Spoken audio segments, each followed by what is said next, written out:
C'est un geste qu'on fait des milliers de fois par jour sans même y penser. Inspirer, expirer.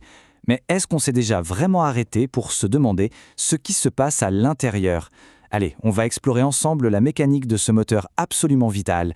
La question a l'air toute simple, n'est-ce pas? Pourtant la réponse nous dévoile une mécanique d'une précision incroyable. Pour bien comprendre, on va faire un truc simple. On va suivre le voyage d'une seule respiration. Alors, avant de commencer le voyage, mettons-nous d'accord sur les termes.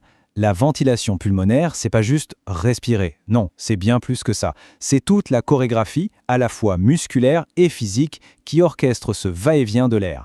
Et comprendre cette mécanique, c'est fondamental. D'abord, bien sûr, c'est vital pour notre équilibre interne.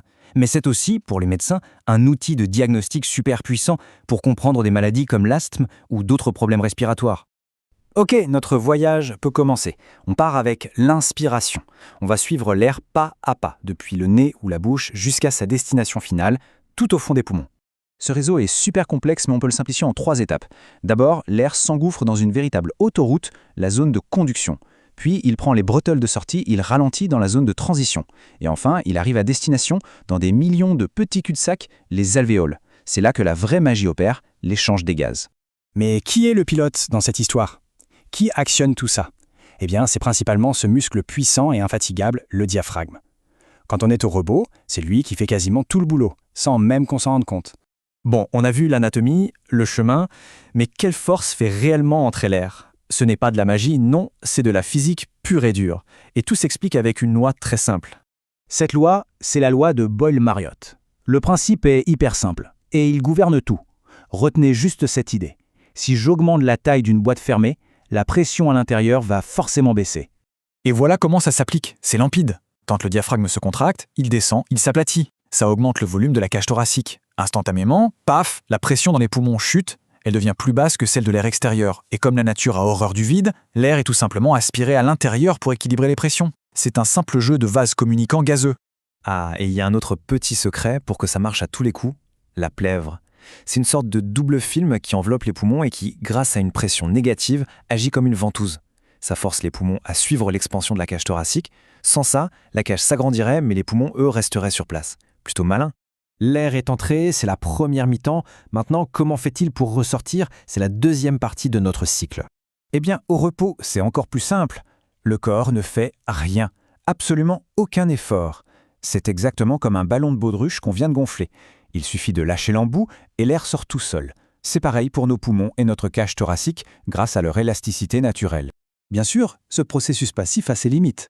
Quand on fait un effort, ou à cause de certaines maladies, il faut aider un peu. L'expiration doit devenir active. Et là, d'autres muscles, en particulier les abdominaux, entrent en jeu pour chasser l'air plus vite et plus fort. Maintenant qu'on a bien compris la mécanique, on va voir comment les médecins peuvent la mesurer pour savoir si tout fonctionne bien, si le moteur tourne rond. Pour mesurer tout ça, on fait un test qu'on appelle la spirométrie. On mesure d'abord le volume courant, c'est le petit va-et-vient tranquille de l'air au repos. Puis on demande de forcer. Le volume de réserve inspiratoire, c'est la grosse bouffée d'air en plus qu'on peut prendre. Et à l'inverse, le volume de réserve expiratoire, c'est tout l'air qu'on peut encore vider après une expiration normale. Si on additionne ces 3 volumes, on obtient la capacité vitale, tout l'air qu'on peut mobiliser. Mais la mesure peut-être la plus importante, la plus parlante, c'est celle-là, le VEMS. Le S est pour seconde. Ici, ce qui nous intéresse, c'est pas juste le volume, c'est la vitesse. Quelle quantité d'air on peut vider en une seule seconde? C'est un super indicateur de l'état de nos tuyaux bronchiques. Et si on divise ce VMS par la capacité vitale, on obtient ce qu'on appelle l'indice de Tifeno. Un indice sain est supérieur à 0,80, ce qui veut dire que plus de 80% de tout l'air qu'on peut expulser sort dès la première seconde. C'est le signe de voie aérienne bien dégagée d'une autoroute sans embouteillage.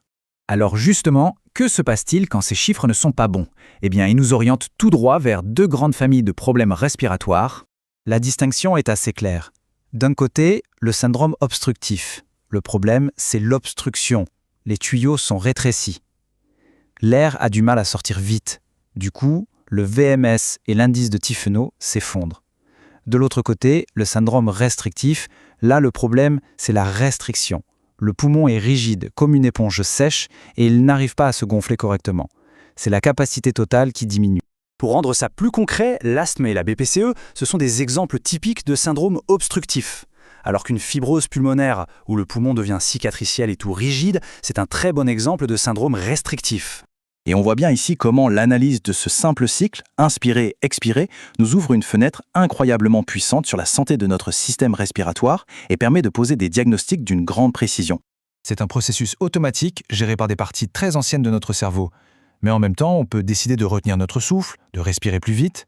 Ça nous laisse avec une question fascinante sur la frontière entre nos réflexes les plus profonds et notre propre volonté.